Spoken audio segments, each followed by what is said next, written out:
Hello and welcome to the 16th episode of the Manx Footy Pod for the 23-24 season. I'm your host, Sam Turton, again standing in for Andy, who's working hard to get himself off the naughty list this week. Joining me is a man whose holiday pictures are now in the hands of Interpol, Tom Curfey. Hello. And we're actually very honoured to have you here, Dave, because it's a very busy time of year for you, because you actually are a stand-in Santa. Well, I mean, I've got the belly for it. So we're just very need to work on the beard. Well, can you grow a beard? I've never seen you. Patchy tail, mate. I mean, look, it's like here, there, and everywhere. It's not a proper one. Because he can't. I can't. I've tried. Well, It doesn't work. during the first lockdown, I just let it grow, but it ended up I just had mutton chops, and they looked awful. They looked like a. Was that when you got like the pedal bike to stay at home? Yeah, that's it. The penny farthing. You're Bradley Wiggins face. Yeah, that's it. We also this week we're cracking America. Yes. We're finally going big. We've got Cam Lee joining us. You know, we're going to talk about First Point USA with you in a little bit. We're also going to talk about Manx football. Sure. First off, before we get to that point, Tom, you made it back from Amsterdam. I did. Congratulations. Thank you very Christmas much. miracle. Everyone seemed shocked that I'm alive. It wasn't that heavy. I was there for the culture. Well, then you didn't Culture. do it right. Yeah, exactly. You've got a reputation, mate. I was there for the culture. Yeah. I Your looked mum around gave it. you a warning before you went, didn't she? She did. The No, I talk. went to the tourist. Was it the talk that she gave? No, it was really good. Really good. I'd recommend to everyone to go. But your trip going wasn't quite as easy, was it? No, we were stuck in Gatwick. I heard the podcast and Andy seemed like, he won't go. So when I did go, I thought, boom. Yeah, we were stuck in Gatwick for a night, which wasn't too bad because they had Cobra on draft in the... Yeah, after several Cobras, you just texted and saying, I'm never leaving them around again. So, Yeah, the beers did hit me. yeah, but you are back and you've brought biscuits. I did bring biscuits. So what have you got? Because is this in honour of Camgum we've got Maryland? Yeah. I did not think of that, I won't lie. But, yeah, milk and dark They chunky. sound good, man. Yeah, stocked up after my haircut. I got a haircut especially for this. So if you're listening to this, We can't all be as well groomed as Cameron. that's true. But speaking of beards, this man's This is a good beard going on. Help yourself to a biscuit. See, that looks like quite sort of like, I'm you good for know, now. well, Sure. Yeah. Well, I'll manicured. crack on when for later. your beard looks well manicured. Mine just sort of looks trampish. That's the look you're going for, isn't it, Sam? Basically, yeah. I'm going to try. I'll try one of these in a minute. It's probably being here. You've got to talk your way through it. Yeah. You can't indulge in the biscuits. Also, want to take a quick moment to address Christmas jumpers. So last week I had my elf one on. This week I've got my elf one on. Classy. I love it. Yeah. But it's not my Christmas jumper I want to talk about. It's have you seen the Roy Keane ones that are doing the rounds? No, not yet. So it's just Callum Staley, big friend of the pod. He sent us his picture in, and it's celebrate Santa Claus for delivering gifts. That's his job. Yeah. In fact, we'll put this over Tom now, so you can see it here. And I saw thanks to Cal for sending that in.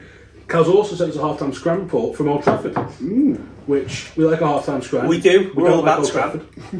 But we've got no United fans on pod. It's a contingent, basically. Isn't it? You're a United fan, aren't you? You're not the only person who's got out of Europe this week. I'm leaving. I wish I'd set that up. But yeah, Cal's also sent us a half-time scram report, which we're going to share here, which basically just says that his pie was so hot he could stick it in his jacket to keep warm. I think Callum's got the wrong end of the stick about what that pie was for, but he said it was pretty good anyway.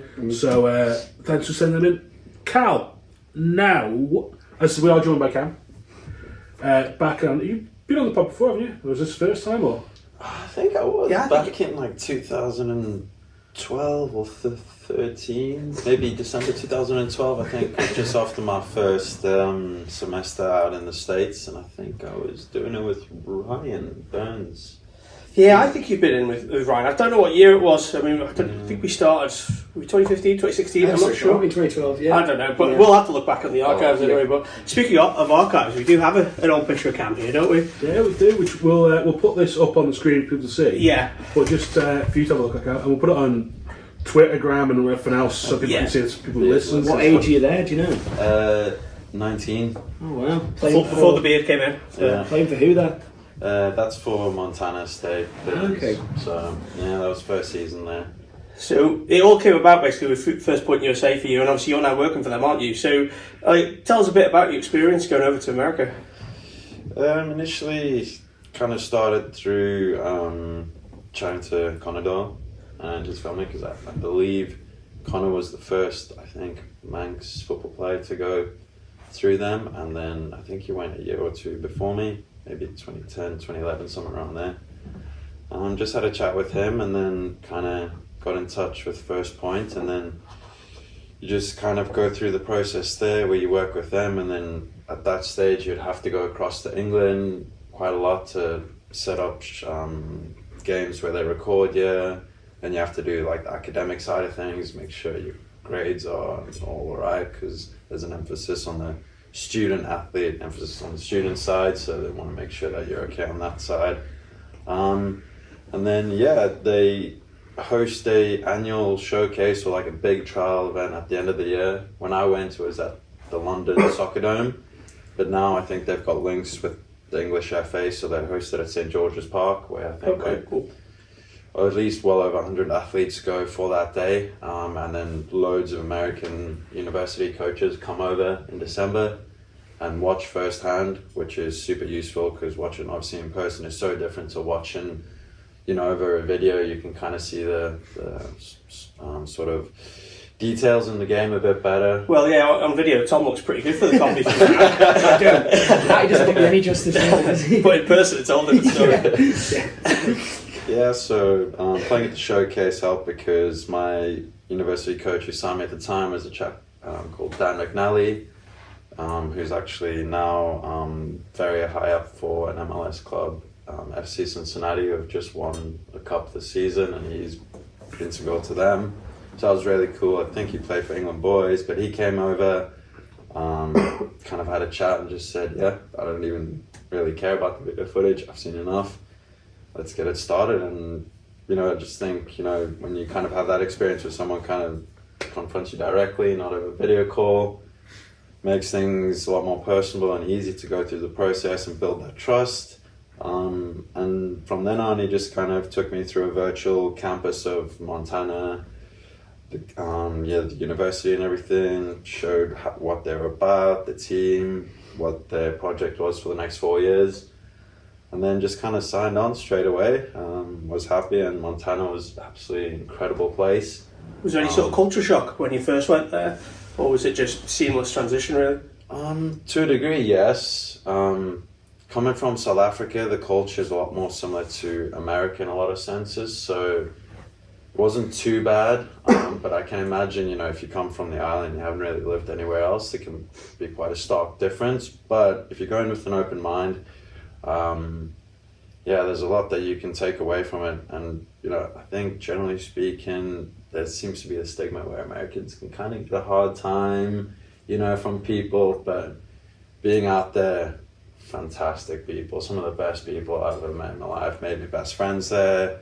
People can't do enough for you, so hospitable, so kind, and just the whole experience was absolutely fantastic. So ended up being there for 4 years, played all 4 years, luckily didn't have any injuries, was lucky enough to be captain for 3 of the years, and just the whole experience of traveling around. I think I was lucky enough to travel to about 18 different states through the university, got up to go to Canada. I'll never forget the first time I went out there in 2012. I think got out there in July or late July, and you have like 6 weeks or 7 weeks of like hard pre-season where you're in no one else, like in the students in the university area, and it's just a few of the sports teams, and you got 2 sessions a day for like 5 or 6 weeks straight, and it's hard going. And then you kind of have a pre-season tour where you play like competitive games against other universities, and you usually travel somewhere or you host.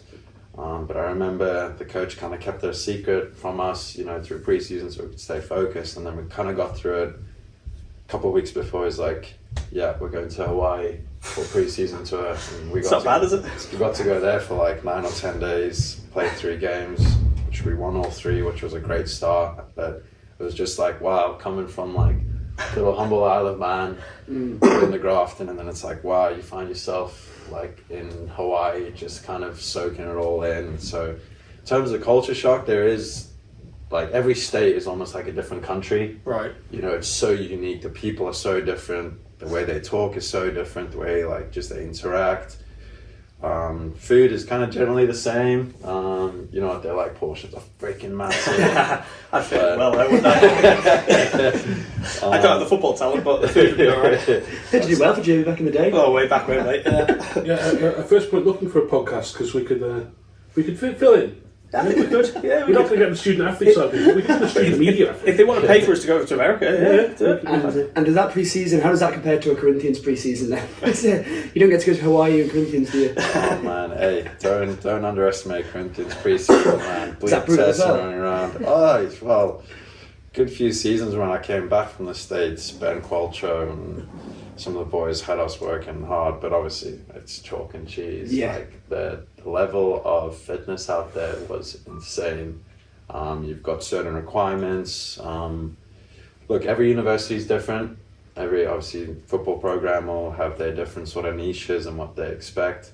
But especially being up in Montana, you're kind of out in quite a dry, humid sort of climate, quite dusty because you're on the plains. So yeah, it can be tricky at times, and it's bloody hot when you're out there, man. I remember running in probably 35 to 40 degrees. You know, you run. makes the gasworks look easy, doesn't it? Yeah. Oh gosh. I was going to say, because Ben sort of, without trying to sort of do other coaches, he's one of the few who has coached off Ireland and in these sorts of environments. Mm-hmm. Does that help for you coming back here and with that sort of conditions? Yeah, definitely. I mean, I think luckily, I've got a really good relationship with Ben, and kind of understanding his sort of idea of how he wants to play football. I mean, he's taught in the Far East, I think in the Middle East a little bit. He's gone over to the States at a young age.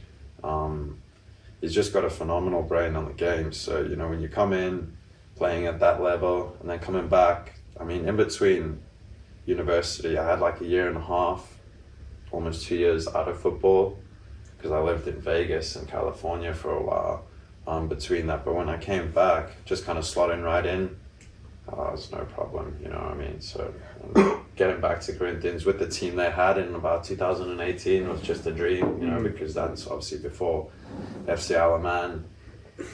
So we had an amazing group of players together. So I made it, all the players as well, just made it dead easy. Mm-hmm. Well, you had so much success in that short space of time, didn't you? Yeah, 3 years. It was so cool. I mean, didn't expect it because I wasn't sure what to expect. I knew that I was going to join Corinthians, not consider anywhere else really, but then came back and realized how good the guys were. And then we had those 4 seasons where we're on the edge the whole time, you know what I mean? And then I think we had that one season where we went unbeaten on the league, which was, wow, that was just a nice kind of sigh of relief because obviously growing up, playing for Geordies for a while, being on the cusp of their first team, then making the transition over, watching it all from afar for a good few years, seeing all the success that Geordies continued to have and kind of coming back and being so close quite a few times. I remember Geordie's lifting the trophy, I think the year before, at our field, and oh man, that hurt. I think you guys got your own back, didn't you? Did you win the league title at Country Road? Yeah, so full circle for sure. But you know, between the two teams, you know, you look back and it's always dead feisty. But looking back, you know, there's massive amount of respect. So, well, I said as Dave's pointed out, as you said, you had successful time in Manx football, and we have put the call out To some questions, yeah. So, Dave, do you want to start with that? All right, well, actually, you just mentioned California. You spent a bit of time in California. Rory Poole, podcast favourite, we'll ask that question. He asks, how important was the California trip for the Alaman lads for creaking open the American door? It seemed to open up some possibilities for guys who might want to go stateside. Oh, I can't underestimate that. You know, I think I went on the trip 2010 and 2012. Missed out in between because of passport issues, which was heartbreaking. Thought that happened to you in Amsterdam last week, mate. When we went out in 2010, the California trip then was so well organised. I was fortunate to stay with an amazing family down in Encinitas in San Diego, the Ingebretsons, and it was just an amazing trip. I mean, I was playing with the likes of Fraser Vaughan, John Pooley, Jake Sansbury in his prime as a goalkeeper, phenomenal. Big Richard Foden was just an unstoppable centre-back at that time. Johnny Shields and Aidan Cummins and Matt Skillicorn and all the Ramsey boys there, just absolutely tearing things apart. And remember in 2012, I was actually playing centre back with Sean Doyle. Wow, so that was crazy. Moran legend. Yeah, I know. Look how things have changed now. So it's not just Brew who played him at the back. No, it sounds like it wasn't just Dave. Dave Brew played him left back famously for a few Yeah. years, and turns out he wasn't quite right with that one, was he? No. Turns out he's not a bad striker. But in fairness, if someone's left-footed, you play them left back, don't you? Yeah, to be fair, in Manx football, if you're left-footed, you haven't got pace. That's how it works. That is how it Don't works. do him dirty like that. Yeah, you think Sean does that pace? He's quicker than me. But there's quicker strikers in the game. I don't know if he'll take that as a He positive. probably will. He's a very nice lad, though, so he'll be fine. Oh, nicest lad you ever me, eh? But no, in terms of the gateway that it opens, it gives you a small taste of what American soccer or football and the culture is like out there, because obviously you play like 2 or 3 tournaments, and it's so well organized, so thorough, and the level's exceptionally good there. You know, people who've not experienced the game firsthand out there can easily have a tendency to think, oh, it's not that good or it's quite far behind, but it's growing rapidly and it's a phenomenal level out there. But in terms of the lads who go out there, I think you can probably ask any lad who's been out on that California trip, and probably 99.9% of them will say they had a bloody phenomenal time. And if they had the chance back then to be able to go for 4 years out to play university, they would have bitten your hand off, you know what I mean? Because the lifestyle out there, obviously you have to put the graft in, but it's phenomenal, and the opportunities it opens up. So I think they've just come to selecting the squad for next year's California team potentially. I think they're still in the final stages. But yeah, if I can urge those lads to look into it, it's a no-brainer. Well, Rory did a really good 3-part feature on it a couple of years ago. We'll have to dig that out and put that available again, maybe on Jeff. But yeah, I think, was it something that you ever came across, Tom? Like, were you ever given the opportunity to do it? Not me, but then there was a few lads at school. I remember Taylor and a few others went on the California trip, and they spoke so highly of it. And in fairness, just looking at the photos, you think if only I was a bit better at football, I could get out there, because it looks incredible. Like playing football with your mates as well, like with people you know, because the Isle of Man's so small. The chances are you're going to go with the lads that you know from down the road, or you know from school or something. So it did look amazing, and everyone I've spoken to about it says how highly they speak of it. I mean, how can you not love it? It's playing football in the sun, isn't it? Like Exactly. It can't go wrong, really, can it? And that part of the country, man, up in San Diego, it's an absolute dream. Beats Douglas Beach then. We've got a question in from Doyle. You said he's the nicest guy, but you probably won't think so. You probably won't think so after this, yeah. He asks, can you please give a little rendition of Stand By Me on the podcast, similar to the one that Four Nations experienced at the Umbro Cup in Glasgow 2018. He said he's happy to share footage to remind you of the moment if required, which we'd love to see. We would love to see. Or you can give us a rendition now. I don't want to break any technological gap. So that bad, is it? But I'll tell you what, by all means, I give Sean permission to send the video in, and you guys happy to share that, as long as you maybe have some earplugs or something. It won't be too bad. It's dark and the moon is the only light we'll see. No, I won't be afraid. No, I won't. So we're graced with the karaoke king here in Sam, but who's been the keenest karaoke singer that you've come across in all the teams you've been in? Is there anyone that stands out that's like the life and soul? Tom Callister. Tom Callister? Yeah. T-Cat, he loves it, doesn't There he? was a few of us who had to give, because obviously I think it was like me, Sean, Ryan and Tom, I think, when we went away to that tournament a few years back to Scotland, and I think we were all making our debuts at that time, so we all had to have the initiation, and I think it was like the inaugural dinner or something where all the teams were there, so there was like close to 100 people there, like the lads you're playing against, and then all like the men in suits looking prim and proper, and then you get us numpties, like getting up there and absolutely making a joke of ourselves. It was I mean, it just got worse and worse. That's part and parcel of it, isn't it, I think? Yeah, 100 people's a bit more than the definitely Albert. T-Cat is the life and soul of the party anytime. That guy is jokes. We've seen you do some karaoke, haven't we, Tom? It's not in front of 100 people, it's just in front of the Albert locals in Douglas, and they left pretty quickly, to be fair, so it's... I think you're working on that Moran Christmas album, aren't you? Yeah, that's coming. That's coming. Don't want to tease it too much. I know everyone's looking forward to it. It's coming. I can't give a date, but it'll come. Don't know which Christmas. Yeah, probably not this one. Next question, Sam. Yeah, well, we'll take the second part of Hatties because it sort of ties in with a question from Joe Middleton as well about. So Joe's asking about your best memory playing for Corinthians. But Hatties also asking about most memorable moment and match during your time on the Isle of Man. So we'll just sort of combine them two, then we'll come back to the first point of Hatties. You go Corinthians and you also played with Isle of Man, didn't you? So Yeah. there's two bits there, really. There's a few that stand out. I think in terms of a game, we played Russian in the Railway Cup final a few years back, and we scraped a 1-0 win. And, you know, honestly speaking, not a lot of football was played between the teams that day. I would, you know, honestly say that Russian were probably the better side on the day. Throughout the season, we'd been the better team. But it was one of those games where, you know, like personally, like we were on the back foot a lot. And then I think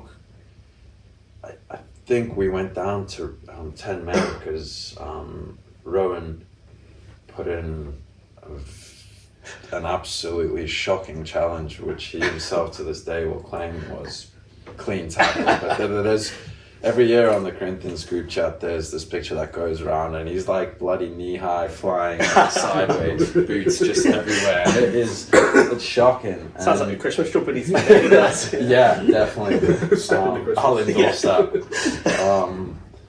And we were just up against the Kosh the whole time, and I just remember playing, I think it was Ballon up against Furo, and you know, playing against him is just, it's never an easy game because when he's on it, man, that guy's unstoppable.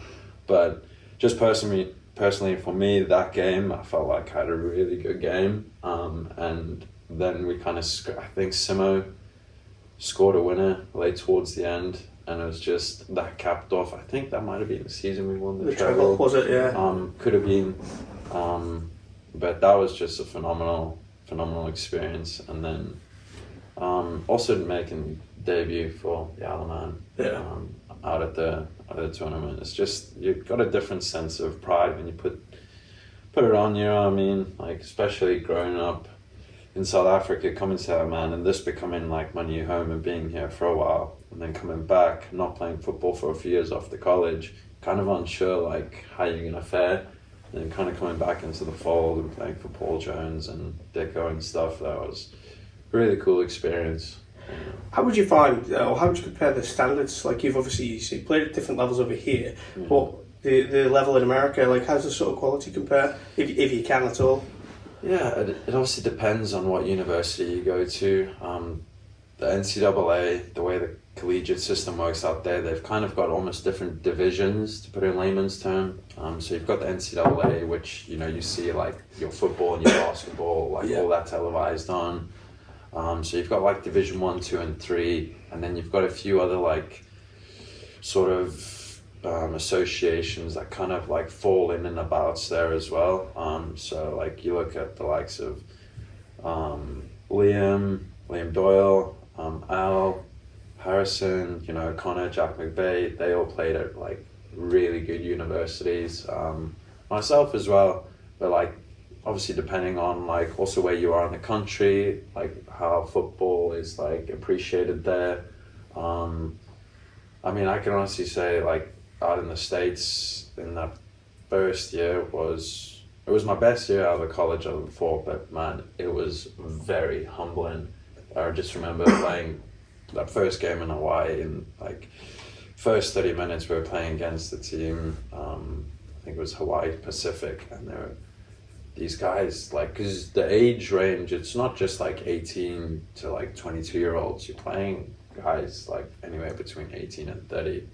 You know, because anyone, like, not anyone, there's different eligibilities to play there. So I just remember coming up and playing against Hawaii Pacific, and they like had like 4 or 5 French guys, like some Spanish guys, like all guys who played like semi-professionally, or like, you know, and the technicality out there, physicality, UK all day long. Wow, that like that turns you into man very quickly. So that part of the game was fine, but the technical side of things, wow, the guys are just so clean with their passing technical abilities, and it's a much more possession-based game.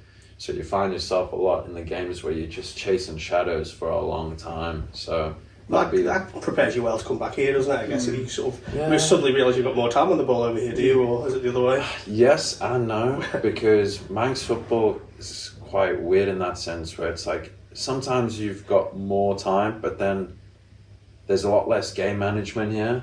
So you got guys who are just gunning it for like 50, 60 minutes at 100%. And then it'll get to like the last half an hour of games. And like I found that with Corinthians in that kind of stint we had where we were dominating, it would be the last half an hour of games we would kill our teams because of our fitness, and then teams would be gassed, and then you know, just run. You still see that so often now in the Canada Life Premier League. Like I'm not like the games, not just from around, but ones I've watched this season. The teams that are in it towards the bottom of the league, it's like 70th minute, 80th minute, you're still hanging on. Even in the Combi when I'm playing, it's 70 minute, 80 minute. But then the better teams are the ones that can play the whole game fitness wise, and they know that last 10 they can get their other side. This is what always set Geordies apart for all those years, because they just battered the gasworks, and they were just ridiculous. And so they could have a so-called poor game for 75 minutes, and in the last 15 minutes they just went away with it. And that just comes back to, I think, fitness is one of the most key things in Manx football. Like, it's probably the most important thing. It's like 100%. It doesn't matter how. Well, it obviously does matter in football, but you could be not the best footballing side, but as long as you can outrun the other team, there's a good chance you'll win the game. How did you find the crowds and stuff? Like, were you playing in front of quite large crowds out there? Bigger than what Corinthians get down. No offence to Corinthians. No, but they don't have Karen Walker. They don't have Karen Walker behind teas and coffees. What a babe. Yeah, it also, again, depends on where you go, because there's a few places where we went, like, we'd go away to a Canadian university called Simon Fraser up in Vancouver. They would generate, like, a good crowd, probably, like, 400 to 500. I remember one year we played a team called Western Washington, which are based out in Seattle, and they had just built their new facilities, and it was, like, their inaugural, like, game. We were the first team to kind of play in there, and they had like probably like 1,500 students all just packed around the pitch. They had like the brass bands going, and like people just cheering, like chanting at you, like just giving you like stick. And the supporters there like really get into it, because they'll like go and research the roster or the team sheet, look at where you're from and everything. I remember playing that game, and they saw that I was from South Africa, and like halfway through the game they all started chanting like Lion King chants at me, just like I wouldn't bow it, and it was just like it's nuts. It was just crazy. I think you've just given Sam an idea for the artwork for this week's podcast. Hello, Simba. I think the nearest I've seen to that on the island was when West Didsbury came here for the first time. Oh yeah. So it's like, because FC Alman had that weird season where like their first year visiting teams coming here wasn't a thing for like ages. Borders opened up, and West Didsbury were like the first group of fans who really came here, and they'd done their research. So it was like all game you had like stand up if your cats have tails, stand up if you pay your tax, 3 legs and you still can't score, and it was just like, you guys have really thought about this. I mean, there's a lot of boat to do there. At least you can do is give it a bit of research, can't you? Yeah, I mean that's more than we've ever done. But what's the most we've had? So you say about 1,000, 1,500. What's the most we've ever had at the bowl? What's the we filled the bowl like 3.5. Yeah. Is that when it first opened? Or FC Alman's first game against Guernsey Lions, they had an almost capacity. They didn't quite, because they didn't have enough stewards. But the playoff final game they did, because they got, basically if you couldn't get a ticket you registered as a steward. Yeah, that's right. So they had like ridiculous number of stewards. just like a whole row. Everyone's got high vis on. The row just all sat there like. I know. But the bowl when it opened, I don't know what year it was. Do you remember? I think it was 2011. So we had the Commonwealth Youth Games. So we had like the opening ceremony for that. I think one of the Royals was over for it. I think there was a large crowd for that, but then half of that was made up of the teams, so yeah, it so quite maybe count. not. Yeah. But to be fair, when the Alaman FA side, when they had the run in the Interleague Cup, I don't know if you remember, did that run that where was filled out. Yeah, I was a steward, I think, for one of them games. and it was just unbelievable. Yeah, free ticket. But yeah, I mean that was packed out. I mean that was. I wouldn't like to give an exact number, but you're talking above 2,000. I would have thought. Yeah, So. which is nuts now when you see sometimes when you see finals in the Alaman and you see like 200, 300 there, it's just like get back to them days where. But you see that though. I mean, I remember like the old bowl before it was like done up. Like, the Liverpool. It was like Liverpool legends, Man United legends. One. Oh yeah. Well, like Bassi and a few others played in it. Yes. And it was like so the old bowl where it was more like the terrace sort of style, wasn't it? And you all stood They on. had that like white fence around. That's it. right. I Yeah. don't remember that. Yeah, it It was wasn't really safe at all. weird. It was like being at horse racing, Yeah. but there was just no cover at all. So you could lean on that white fence, Yeah. but you could get hit by anything. Yeah, that's coming you your could. I way. bet you could have a pint then. Well, no, there's nothing. This is the problem with bowl. It's never had beer. The quarter bridge was closed though at that point. To be fair, Still open. Yeah. Yeah. but But with I that, remember that you would have got really good numbers for stuff like that. Like. Yeah, Yeah. definitely did. And even when was it Bolton Wanderers came over and played Russian and Didn't play the ball. it was at the NSC, They wasn't played it? the NSC, did they? It was absolutely packed. Yeah. I don't know whether they did an official attendance for that. I But don't know because I remember they did the thing where they put like they basically went all kids just go to the front yeah. and all the adults were just stood around it. I think in theory they might have thought that one this will be a great idea, But then and then it just quite- sort of played out very weirdly. Because I remember there was that weird thing where there was like 20 Bolton fans sat in the sort of grandstand at the MSC. yeah, but they were too far away from the pitch, couldn't see it. Yeah, you know, you got shot put thrown in front. bring your binoculars. Yeah. So we got more questions, don't we? Well, Hattie had another part Oh for yeah, his, didn't he? yeah. Go on, Sam. Yeah, well, yeah, we'll come. We might come back to Mike Holt actually. Yeah, we'll do the Hattie first, and we'll come back to Mike Holt towards the end. Yeah. So you go for first point. How's that now come about, basically? Well, so my partner lives out in Dubai at the moment. She's a teacher out there. She used to teach at ballet here, and she got a job out there last year. So we've been doing distance probably for a year and a half now. So next year at some point I'm going to be relocating there. So I was over for a couple months in Dubai with her at the end of summer this year, and obviously start doing job hunting and everything. And I'd seen through the grapevine, I think, that they're opening up an office in Dubai. And I've been obviously doing hospitality, you know, Green Gringo for a couple of years and stuff. But I've always wanted to be based in sports, you know, just passionate about that. So I just dropped them an email and just kind of got in contact with them. And then they just happened to be in Dubai at the time I was there as well. So I just went and had a chat with them and just see if they were keen to get me on board, if there was anything coming about. So at the moment I'm a consultant for them, being a talent identification consultant, which just helps to identify, you know, Around Combi captain. my Should go my guy. own man. Yeah, future Cincinnati legend. Yeah, slip me a 10 off and we'll have a chat. You will have to leave the parish. That's true. I don't know if it's worth it. Yeah, so I just had a chat with them out there. So just working for them on a part-time basis, and that's kind of now evolved into having a chat with a lady called Adele Weir, who's the head of scouting for the company. A little bit about them is they've been going for about 23 years now. First Point USA started by a chap named Andrew Keane.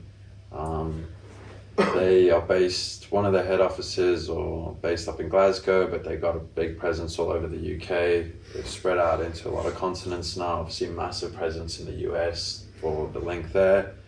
But they've helped over 30,000 student athletes in the 20 odd years. And still not Tom. So the process is Not a yet. well-oiled machine. They're the leading sort of company in that industry. And obviously year on year, the process is streamlined, so it's becoming easier and easier to kind of get a route to go to college. Because I remember when I went through it about 10, 11 years ago, there's a lot of things you'd have to go back and forth, but obviously communication is a lot easier now. So yeah, that's kind of come about, and then kind of dovetailing off that, they asked me if like I could see if could feel around the island, see if there would be a gauge of interest for it, and then that's kind of coming into. Well, I've kind of obviously contacted you guys to have a chat. Yeah, so you've got 2 sessions next month, haven't you? And it's not just football, we should stress that, it's also rugby, isn't it? Yeah. So they don't just deal with football and rugby, I think they deal with like over 30 sports. Yeah. So they've got a wide reach. It's like... We're back in the game here. Try everything. Sorry, they don't have tiddlywinks. I don't know what sport I can say. There's not many. Drink it, mate, drink it. Drink 'em on. Chess is a sport for the mind. Yeah, so they got a whole range of sports, but they kind of wanted me to see if I can set up sort of like a trial test here in January. So I'm going to be hosting football trials. They'll obviously come over for that week. They've got the football trials on the 9th of January down at King William's College at about 6:30, and then the following day on the 10th of January it'll be down at Douglas Rugby Club. Is that any age, or is that? So it's between 15 and 21, 22, around there. What was you top? 22. There you go. Just scraped Still in. a chance, my man. And it's not necessarily you can be out of school, but as long as you have the grades and certain prerequisites. For the day, it's only a £20 registration fee, sign up. And we're trying to get around 40 football players and 40 rugby players for both. The reason why I stress why it's so important is because if this goes well, then the presence of First Point will increase here. I know there's maybe some initial talks to try and develop a relationship with the Isle of Man FA to kind of be like a focal point here, so it gives prospective student athletes in the future like an easy like route or point of contact to go through. There's obviously myself, which anyone can get in contact with. So yeah, if we can kind of get numbers for the 2 trials next month. Look, I know it's only 3.5, 4 weeks away, which is not a lot of time. But for any keen young footballers and rugby players, for 20 quid to kind of go see what it's about, showcase your skills, man, it's so worth it. It's a no-brainer. And what's the worst that happens? It doesn't. Nothing happens. Exactly. You just have to play your sport anyway. Yeah, you have a good session and that's it. And if you're a youngster who's 15, 16, 17 and maybe they don't sign you on, it doesn't mean that it's not going to happen that year. Like, you can always, if we bring more trials over, there's always going to be more opportunities. It's not like, okay, no, you're not don't cut the cloth. No. The door's kind of always open. It's just how much work you put in as like an athlete yourself. So yeah, if we can generate the numbers for that and it goes well, then they've asked me to see if we can reach out into maybe like golf as well, women's field hockey, because we also want to tap into the women's side of thing. And I also want to stress that it's hard right now because obviously the traffic and the numbers is largely in the men's side of things. But if things go well, then there's scope for the women's side, all the more niche sports as well, like golf. There's also track and field, athletics, you know what I mean? There's a whole host of things as well. So it's not just limited to football and rugby. So it kind of opens the scope up to a lot of student athletes who are kind of interested for an opportunity out there. We do tend to see it more and more now. We get a lot more Manx students do go away to America, and there is a pathway there. And this First Point thing is obviously it's paid dividends. We look at Liam Doyle as obviously he's forged a career out there. Obviously he went through the draft and he's now sporting director as he at one of the clubs. So there is a career, there is a pathway there, isn't there now? It's just about sort of broadening it, really, isn't it? No, exactly. And the scope for opportunity when you're out there is second to none. While you're playing out there in whatever sport you're playing, there's scope to coach, there's always work available, there's work experience available, the places you go, the people you meet, like it's endless. Like I could have been out in America now with like job opportunities and stuff. It was just kind of the right time to come back. Just wanted to be on the podcast, didn't you? Yeah, you know. It's a special honour. It is. Big honour. And obviously you look at Jack McVeigh, he's come back on the island, but obviously he's been a mainstay in all the island teams. Arguably one of the most gifted footballers the island seen. Connor Doyle as well. he's, you know, forged himself a really neat career out in Dubai. He's also like head technical director at a really good academy. I was going to ask, are you playing football still out in Dubai? Have you joined a club out there? No, I've got some like pickup games there that I've partaken in. Ideally, if things can work out, I'd like to start playing for Corinthians in the second half of the season if I can squeeze it. We'll see. Another breaking transfer story. There we go. This podcast. We had Luke Murray last week, didn't we? Yeah, We'll see. You've said it now. well, I'm not editing this. well, after last week, they could probably do with a Well, yeah, we'll come to that in a minute. We will. Just before we move on, actually, though, how can people get in touch with you about this? What's the best way to do it? Yeah. So I'll obviously, you know, there'll be a bit of information, I think, through you guys kind of advertising this. Myself, I'm going to put out some material out tomorrow. I'll put like some adverts out. I'll drop you guys my email, so you guys, anyone can email me. You can either call me as well. I don't know, I can give you guys the contact details after the podcast. Yeah. But going forward, there's going to be a lot more sort of points of contact which you can get involved with. But at the moment, I'll send you guys the links for the registration to the rugby and the football, so guys can directly go there and just sign up and then just turn up on the day and do their thing. For on the day, it's not just kind of turning up and playing. The first point team comes over, they'll give like a 45-minute to hour presentation. I know they're trying to set aside some time as well during that week, so if parents want to get in touch and organise a chat with them, they're making themselves available, because obviously that process of, you know, your young kid or your young lad or girl going out to the States it's quite hard. I know my mom struggled with it, you know what I mean? So having the parents being able to chat to them as well would also like maybe give a lot of closure. But yeah, anyone can feel free to get in touch with me, have a conversation. My phone's always there to have a chat with anyone who's interested. We'll have to get Andy to sign Hugo up. He's not leaving around. Before we move on though quickly, I'm just intrigued to know how, like, you know, now these people are looking at players, so that these trials, these guys will come over and maybe look at the different players. Yeah. Will they be just looking at skill, or will they look at like does personality matter? Does it matter how they think maybe, or different things? You're like screwed on everyone. Yeah, I'm not talking about me yet. But I'm just intrigued to know how they actually pick out someone, because it's not all just about your football. I remember playing with some lads and I think he's a quality footballer, but he's lacking in another department. Do they have to like tick a load of boxes, or? So obviously they take quite a lot of things into consideration, also depending on your age. Like you could be a 15-year-old lad who wants to go out, but you're only going like 3 years time, so you got time to develop. First point sort of job is kind of just to broaden the scope, narrow it in a little bit, and then kind of be like, yeah, there's potential there, ticks all the boxes.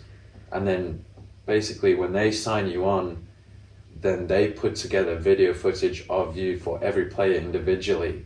They create that profile for you, work you through the process, and then it's a matter of that video footage, the coaches coming out and see you. That's like when they decide. It'll be like the university coaches they'll know what they want in specific players.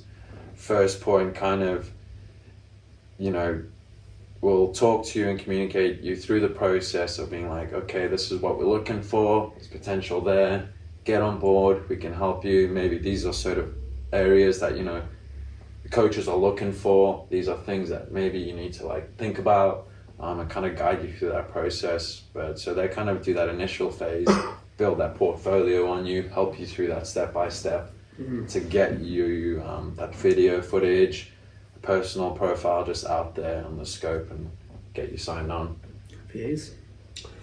Grant, well, so we'll finish with Mike Holt's question just before we go back on to the local game. And his question is, what is the biggest positive change you'd like to see in the local game ahead of your triumphant return to Cook? That's all this. I think there has to be a push on certain things. Obviously, I think with FC Alaman coming in for the last 3-4 years now, you've seen there's been quite a divide from what I've gauged. Personally, I think the FC Alaman is positive. I think it's given Manx footballers something higher to aim for. Look, it's not to say that it doesn't come with there's certain aspects which will have an effect. I think you can probably tell, and this is the league is more inconsistent now. There is parts of it which is more exciting because you're not seeing just one or two teams win all the time now. There is obviously like teams who are in and about now. I think in terms of like positive change, maybe that correlation or relationship between FC Alaman and the local clubs, there needs to be some maybe better understanding. I don't know what's going on there myself. I'm sure there are people working on it behind the scenes. Obviously I know that Alaman probably needs more referees.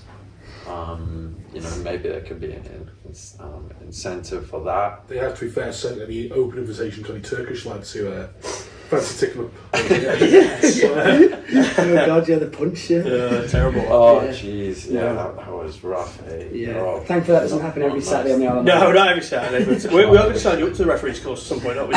Oh god, yeah, I'd love that. Yeah. I'd love it because I'd love to do it where a body cam to do it and show Yeah. people that like I just think refereeing is something that I think people should want to get into because it benefits the local game, and especially when people come out of the game. Yeah. It's still keeping involved with it, isn't it? Make sure this happens when Cam's back on the pitch, so you guys can have a run in the pitch. I don't think I'll be the best ref to be fair. I'd want to make the game interesting too much. That's my problem. I feel like this is boring. no rules. Let's go. Yeah, absolutely. Just randomly shout, right, next goal wins. But in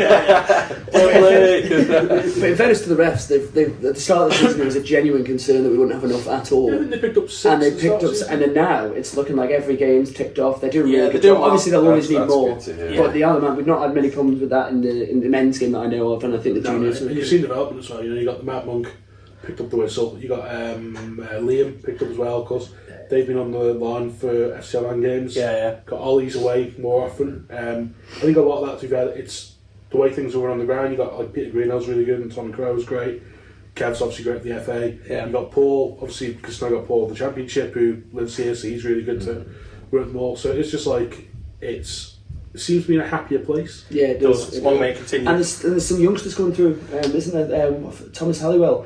He's like doing really well. And he's the poster boy of the FA now. I see him on all the posters saying, come and join our referee. And he's another one. It's so important to have these young ones going through, because you've got the old guard like Andrew Lodge still doing it, and it's brilliant that to have the experience, but then to have sometimes I couldn't see Thomas Halliwell and I think what a game he's had as a ref, dealing with players who it can get out of hand sometimes amongst football, can't Especially the other best. Yeah, to be fair, mainly my football, but people can. It takes a lot of bottle for a young lad in the middle to say no and stop play in certain situations, isn't it? Manx football can be quite malicious at times, Yeah. to say the least. It certainly can.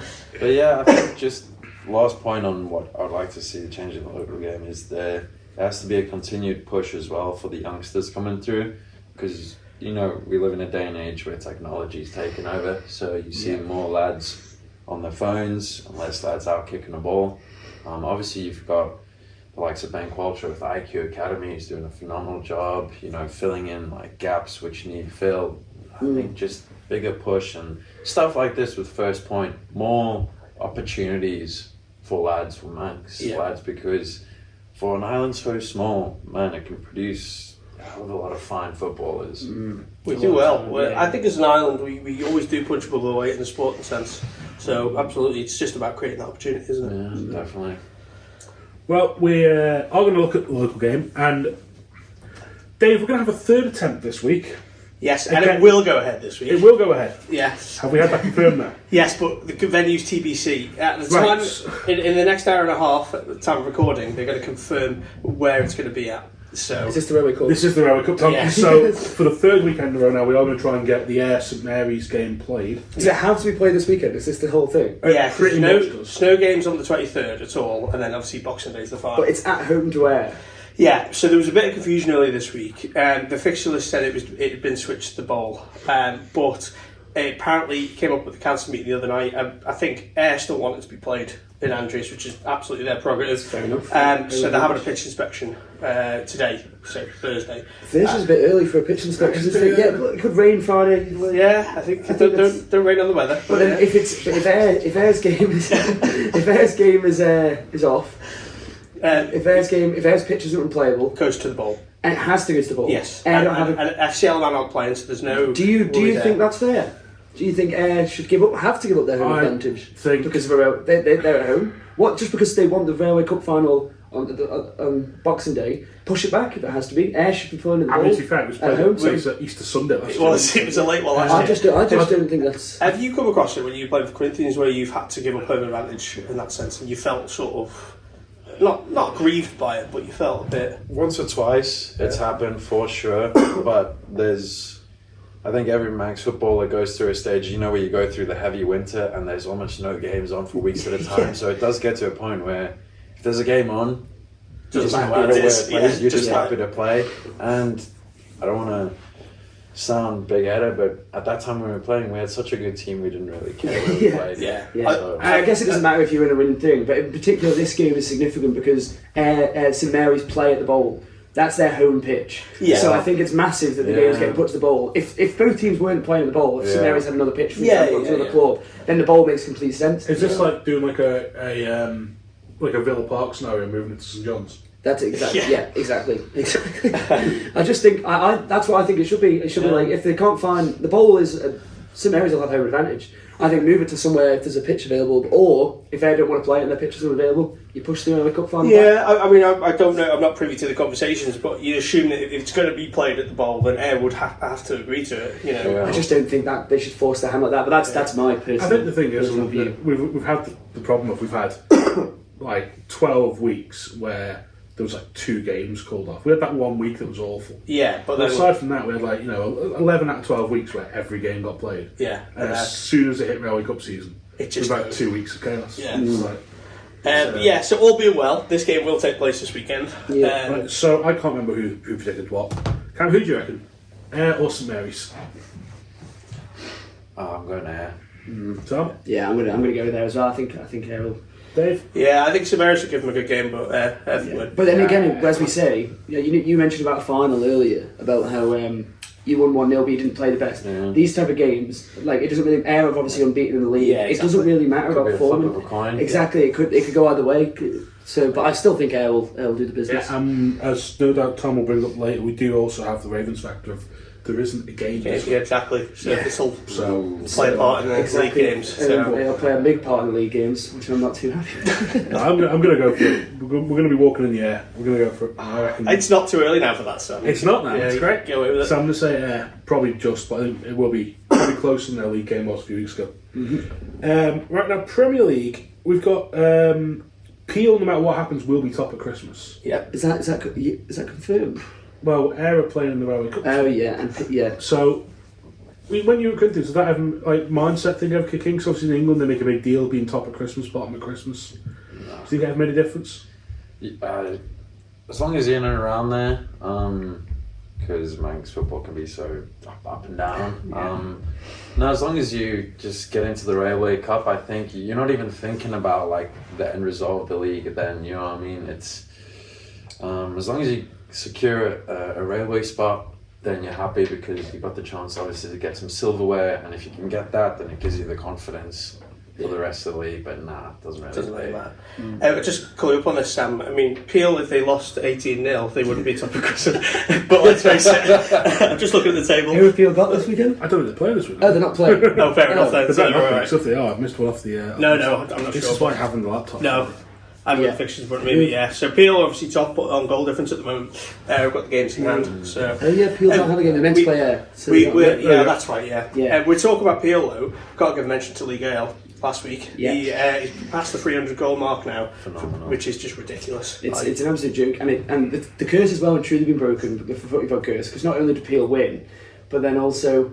Yeah, he goes and scores his 300th goal. Exactly. If anything, we've helped him really. Yeah, I don't know if you're aware of this, but for the first sort of half of this part of the season so far, every club that came on lost the following game. Yeah. So we had Laxey, we had St Mary's, we had who else we had? But Peel finally broke that curse. I feel like we've had Royal on that. I don't remember. We've had more than that, I just can't remember. Yeah, but say that. because it was a genuine thing. It was a podcast curse. Yeah, it was. We went to St John's and they lost. Yeah. They wouldn't even come on. No, they wouldn't. But Peel have broke that curse, and that was a really nice pod as well, wasn't it? With a few beers down at Peel. Always is. Yeah. Behind enemy lines. Well, with neither of the top two in action, we'll start with Ramsey's trip to Laxey, Electrico, Oh yeah. which is not one of ours. It was Hattie's, wasn't it? Andy's it was. Oh no, It was Andy's. Andy came up with it, and Andy, Hattie ran with it. Yeah. Yeah, so it's Electrico. Yeah. But yeah, the only game. Sorry, not sorry. Jesus, I lost myself on that one completely. Dave, give us the stats. Where are Laxey in the league? Right, so Laxey are fifth, played 12 games for 19 points. Ramsey are up in third, 12 for 28 points. So there's a big gap between the two teams. We know Ramsey have been good, and they lost out to Peel in the semi-finals of the Railway Cup, so they'll be obviously want to bounce back from that. Yeah. Laxey, They do have a much better home record, though, don't they? they do. How do they look on the road? Pardon? How do they look on the road? Ramsey's record, they've won 4 of their 6, so 1, 4, drawn 1, lost 1. That's probably a better home record, a better way. I mean, I know this is the point where Tom would ask, do you think home advantage plays a difference in Manx football? Oh, I think it definitely does, but Yeah. I think it does because there's different pitches, different some facilities, like being treated in changing rooms, Moran especially, we've too packed out for. I think it does make it play a part. Yeah, like you say, the change rooms, like, I'll tell you playing Corinthians, which is such a well kept field, playing home against who is it? Old Boys, and then you play away against Old Boys where there's snow on the pitch, the field is tiny and boggy, keepers are taking a goal kick and it's in your box. It's, oh man, it just changes the game completely, so definitely. So with this one then, what do you reckon? Draw. You reckon? I'm gonna go Ramsey. No surprise there, but I think Laxey played Moran last weekend. No, the weekend before last weekend. Yeah, only won 3-2, and apparently Moran was strong. I think second half kind of Laxey got away with it, but I think Ramsey are quite good. I think they've lost to Peel, they lost in the league to Peel, and they've obviously lost in the Railway Cup semi-finals to Peel, Ramsey. But I don't think that's anything to be disgruntled by Peel or Peel. They're a step above, aren't they? They're the top of the league. They're a bit of a step above. Peel are flying. So I don't think that's and Ramsey I think has been strong all season. I'm going to go for a Ramsey win, maybe 3-4-0. Dave? You're big. Going to be tight. I'm not quite going to sit in the Andy Dalrymple memorial fence. I'm going to go for a Laxey win. Oh. Okay. I'm gonna put my Corinthians hat on and go for a nice fat 0-0. No, it doesn't happen. We don't It doesn't get happen in no, Manchester. or like a 5-5. Yeah, that's more like so, I take a 5-5, both drop points, get Corinthians back in there. That's it. That's what Yeah, I'm look at going that. I like that. Like biased predictions. That's me every week. Moran will be top of the league. Speaking of Corinthians, they are at home this week for what is the closest derby anywhere outside of the San Siro, Yes. which is Corinthians versus Douglas Royal. Bala Fletcher derby. It's always a big one, isn't It's it? a wonderful thing. Yeah. I've started filming with the Karen Walker derby. Yeah. Both should clubs appreciate use the same derby, team don't actually.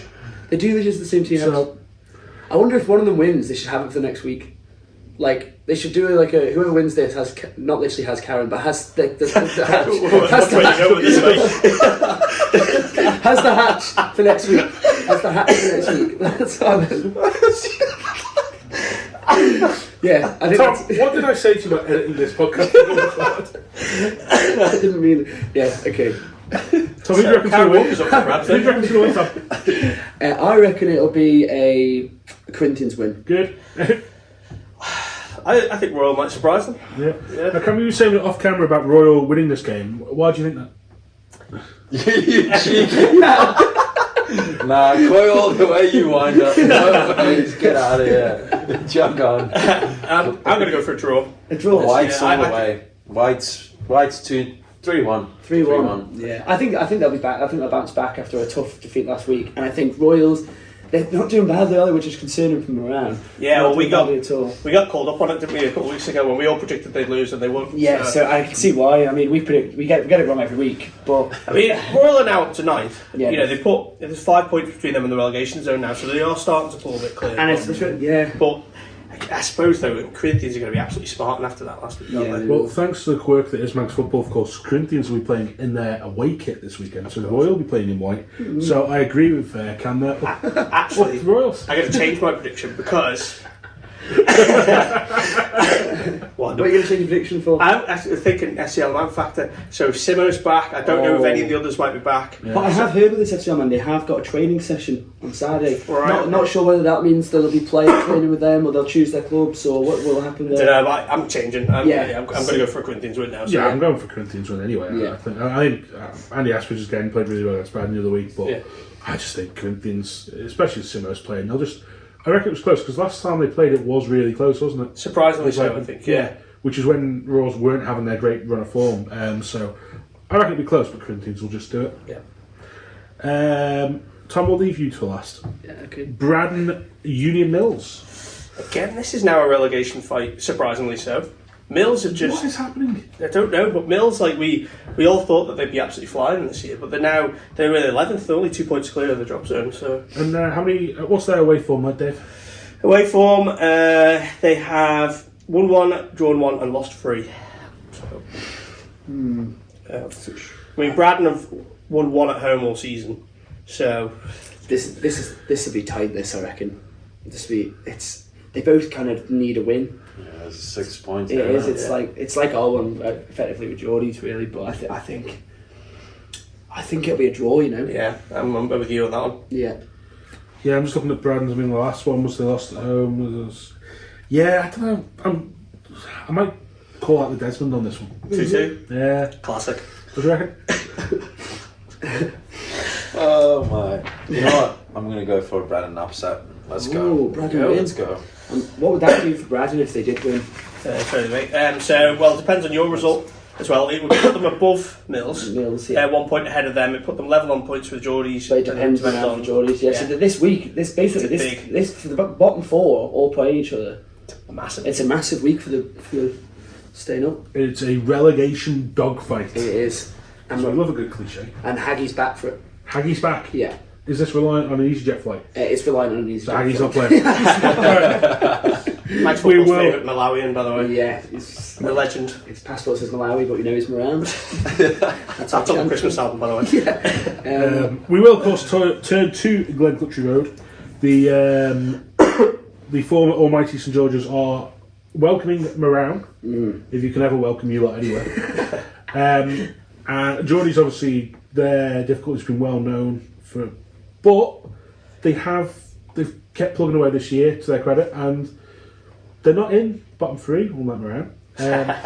Well, I think the FCL man thing here, they're going to have Ben Wilkinson and Jacob. I'm assuming they will, I don't know. Conveniently when we played. Yeah, It's so frustrating. I mean, I saw the last time FCL man didn't have a game Geordie's played. It was the St Mary's game, and they upset them 3-2 at the ball. Both players were key in that, so I'm going to say similar again. I think it makes a big difference, doesn't it? It does. I think Ben, especially. I think obviously Jake Cook's an unbelievable player, but if Ben Wilkinson's in that team, we've had problems with him before, but not literal problems. But in terms of him just saving everything, I remember there was a game down there we could have won 3-4-0 and we ended up losing. I think 2-1 maybe or 1-0. He just had the game of his life, like just clawing things out. I think you might have even been there for that. It was a joke. It's David Seaman-esque save. Exactly. It's like. So yeah, he'll play a massive part, and it all depends on the FCL man, and that's the frustrating thing. You see teams facing St George's maybe getting points because they don't have them lads in, and then we take them on and they've got FCL man. It is frustrating that happening. And I mean, it's all speculation at this point. We don't know what the team's going to be like doing, but we would have thought that they'd play. And yeah, absolutely. But fingers, I'm going to go, of course, from around win. I think it'd be a bit of a statement win as well. I'm going to go with Well, 3-1. the thing is, Combi's not playing this weekend. You could get a call up, mate. No. With my Christmas do on Friday night, I really hope it's not a call up. We're going to get a bit leery there. So yeah, I think we're all going to. I think one of the good thing about our Combi being off is it means it's going to be a good following down in country. Yeah. And I honestly do think that makes a difference. Seeing on the sideline a big group of lads, probably drunk, all shouting, "Come on, Moran!" It probably does help. That says a lot about the state of Manx football, where probably drunk at 2 o'clock in the afternoon. It's a Saturday, it's Christmas. Tom will just be topping up. Can't wait till it's gone. Yeah. I think Geordies will probably edge it. Starting to like you as well.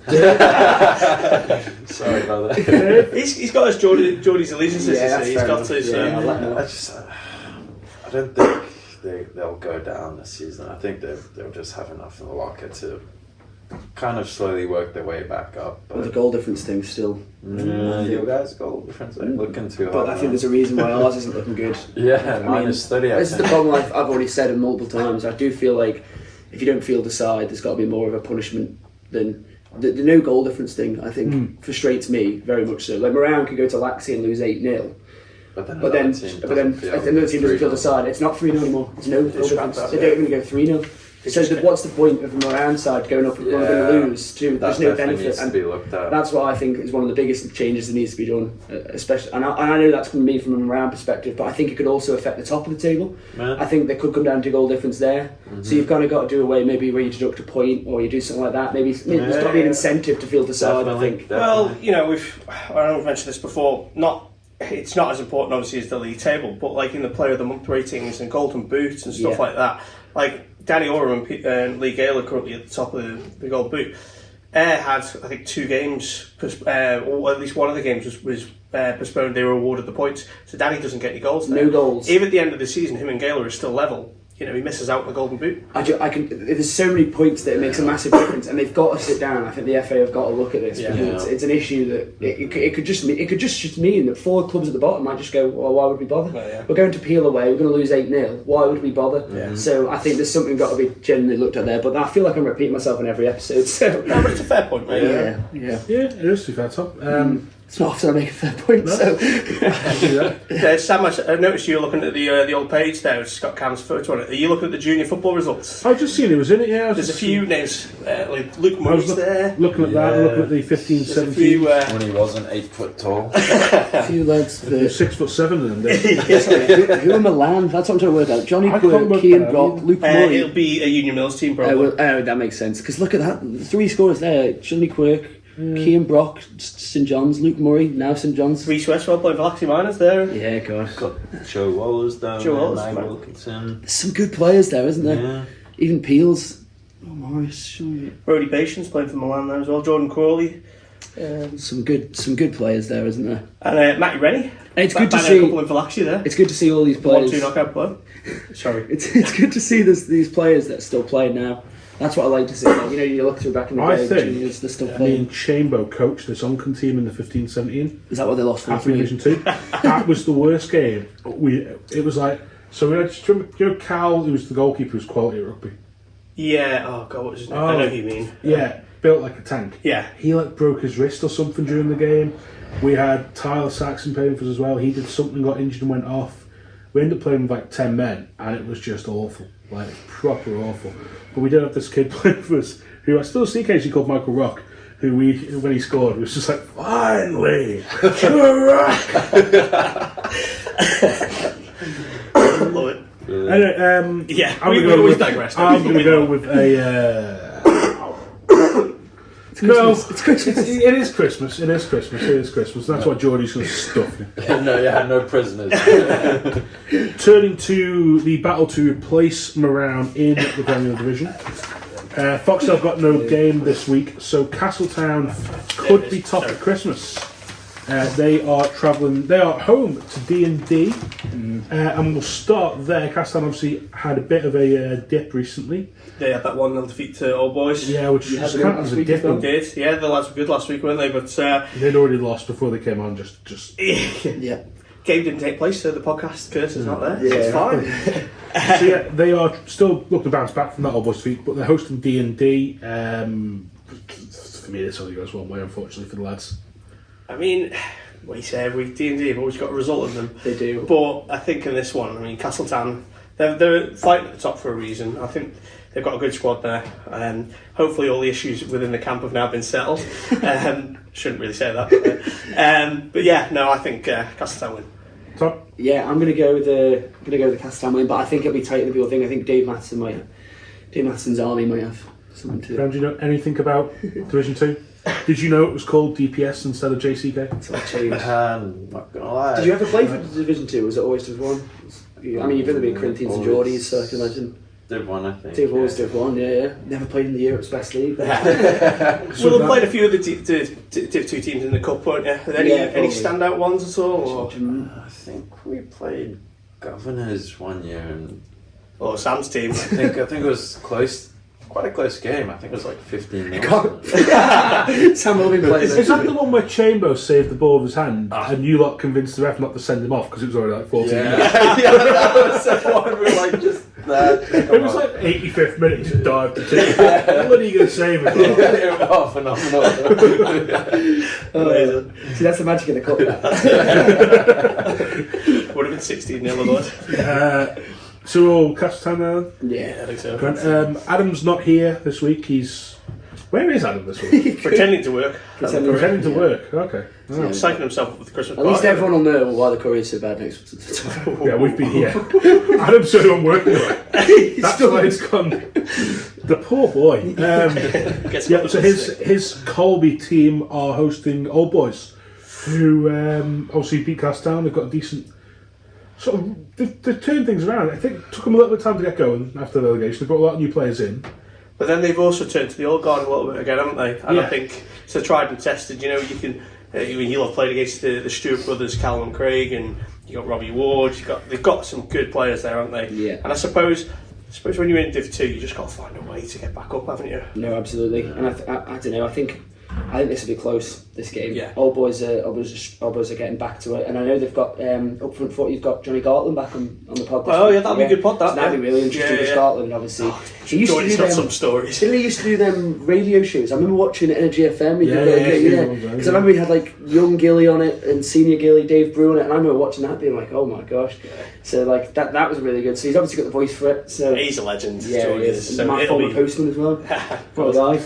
So yeah, So Tom, are you going to say your former postman's going to beat Colby? I'm going to say my former postman's going to be Colby. Dave? I'm going for a draw. Ooh. Where are they playing? Colby. Is that Colby? At Station Fields. We'll see if it was down at All Boys. I'd say All Boys, I think. But I think, good with you, but I think it'd be a draw. I'm going to say close game. 2-1 Colby. 2-1 Cold Boys. Colby boys. This is the game that Hattie's going down to this weekend. Oh, is it? Yeah, so they'll be tweeting from it. Oh, brilliant. So yeah. So we'll have tweets from that game. Get in there. Yeah, so hopefully there's goals because otherwise he'll be cold. Devastated. Yeah. It's a long walk to get a cup of tea there as well. It is. Because they're still playing on that bottom pitch. It's There's just no like, hot food, is there?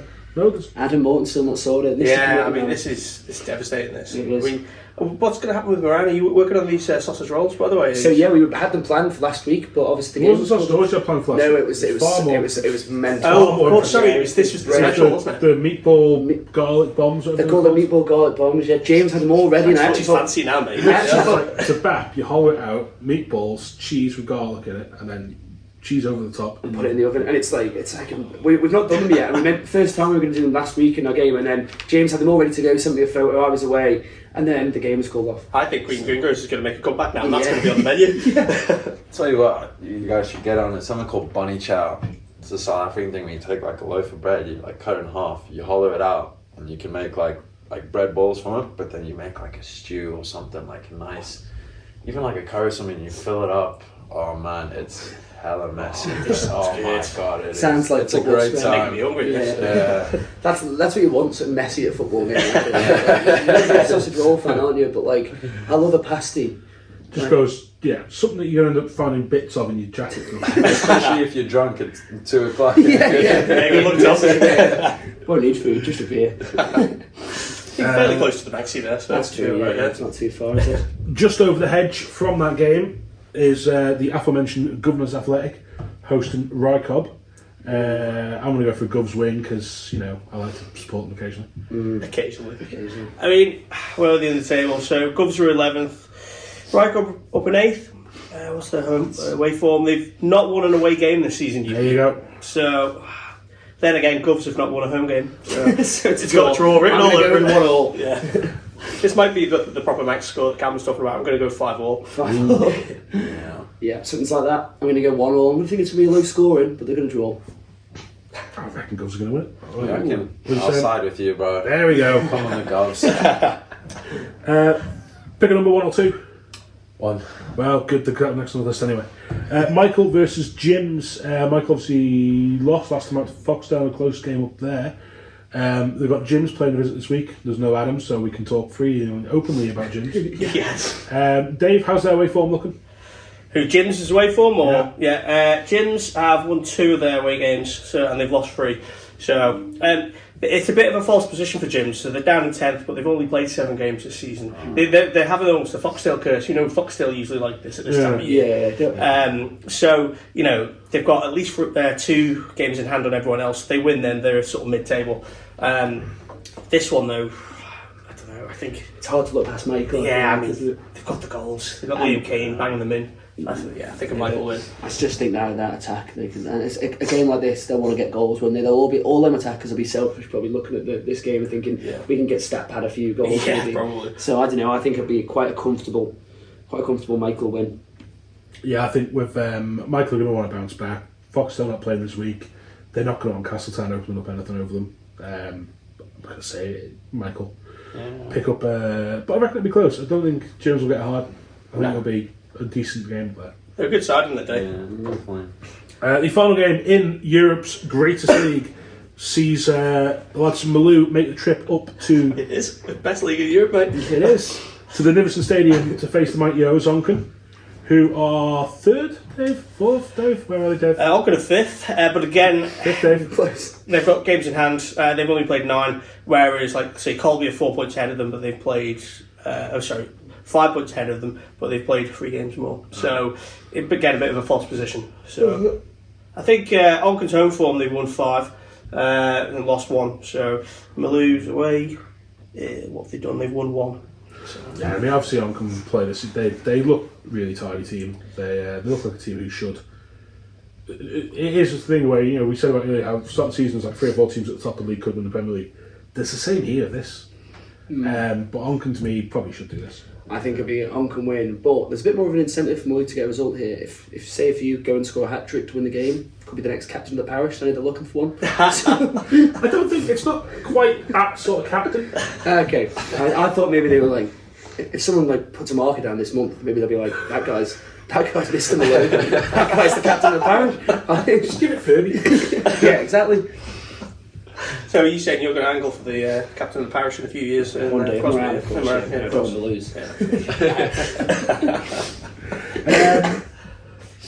Yeah, cheers for the talk. So we say Onken win? Onken win, yeah. Yeah. Dave, before we go there, Women's Floodlit Cup on Sunday as well, which I didn't put in your notes, but I've got them in mine. Yeah. Got the fixtures here. Yeah. So we've got 2 games. Southern Derby, we've got Malou v Castletown at 2 at the Bowl, and then it's Corinthians v Peel at 3:40. So, could be a tasty one, that Southern Derby. Yes, Tom, I can see you pointing at it. Yeah, that's... Very good subtlety. Obviously, Tom, you played in the inaugural soccer aid this week for Lukey's aid. Just tell us a bit about the game, what happened, obviously.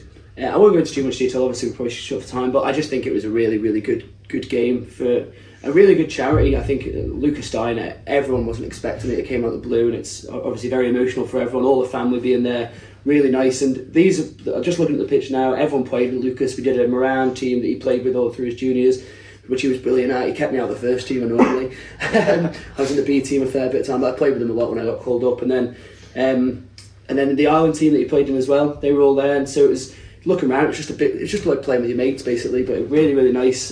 Moran lost 3-1, but it was all for the charity, all for a good cause on Tuesday, and it was quite emotional. If anything, it was a really good day. And you didn't give away a penalty, did you? I didn't. Harry Barton did, but Dean turned and tried to pin me on that. But he said I looked guilty, and I said I look guilty all the time. I don't really look guilty. But you were man marking Dean Pennington. That must have been an easy one. Yeah, it wasn't easy. They had a couple of FCL non-players there. I know they had Callum Staley in there as well, and Fitzy scored a screamer as well. He lobbed Barton, which I did actually enjoy conceding. That's why the only goal I've conceded from round where I've gone, unlucky Barton. He's got 4 grand, wasn't it? Yeah, 4.5. I'm actually, there's going to be something in the courier about it as well, but yeah, just thought we'd mention that in because it was really nice of Lucas. Amazing. Well, keep an eye on that. Well, with that, the clock is ticking down, Dave. 4th official hasn't held his board up yet, but can you please help us run down that clock in Combi Corner? Well, it's a very short Combi Corner this week. Only one game went ahead last week. So the match in question was in Canada Life Combination 1.